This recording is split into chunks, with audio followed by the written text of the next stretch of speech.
ഇനി മുതൽ pan കാർഡിനായി അപേക്ഷിക്കുമ്പോൾ Aadhaar card നിർബന്ധമാണ്. ജൂലൈ 1-ാം തീയതി മുതലാണ് ഇക്കാര്യം കർശനമായി നടപ്പിലാക്കാൻ ഒരുങ്ങുന്നത്. ജൂലൈ 1-ാം തീയതി മുതൽ പുതിയ പാൻ കാർഡിന് അപേക്ഷിക്കുമ്പോൾ ആധാർ കാർഡ് നിർബന്ധമാക്കിയതായി അധികൃതർ വ്യക്തമാക്കി. പുതിയ പാൻ കാർഡിന് ആധാർ നമ്പറും ആധാർ വേരിഫിക്കേഷനും നിർബന്ധമാക്കിയതായി central board of direct taxes ആണ് ഉത്തരവിറക്കിയത്. മുൻപ് ഏതെങ്കിലും തിരിച്ചറിയൽ കാർഡോ ജനന സർട്ടിഫിക്കറ്റോ നൽകിയാൽ പാൻ കാർഡ് ലഭിക്കുമായിരുന്നു. പുതിയ ചട്ടമനുസരിച്ചാണ് പാൻ കാർഡ് ലഭിക്കാൻ ആധാർ കാർഡ് നിർബന്ധമാക്കിയത്.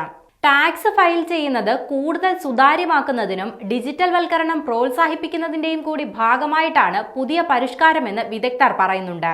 നികുതി വെട്ടിപ്പ് നടത്തുന്നവർക്കെതിരെ ശക്തമായ നടപടി സ്വീകരിക്കാൻ ഇതുവഴി സാധിക്കുമെന്നും അധികൃതർ മുന്നറിയിപ്പ് നൽകി. നിലവിലുള്ള പാൻ കാർഡുകൾ ആധാറുമായി ബന്ധിപ്പിച്ചില്ലെങ്കിൽ അടുത്ത വർഷം മുതൽ ആ കാർഡുകൾ അസാധുവാക്കും. ഈ വർഷം ഡിസംബർ 31 വരെയാണ് പാൻ കാർഡും ആധാർ കാർഡും തമ്മിൽ ബന്ധിപ്പിക്കാനുള്ള അവസാന തീയതി. ആധാർ കാർഡ് നിർബന്ധമാക്കുന്നതിലൂടെ വ്യാജ പാൻ കാർഡുകൾ തടയുകയെന്ന ലക്ഷ്യം കൂടിയാണ് ഈ ഉത്തരവിന് പിന്നിൽ.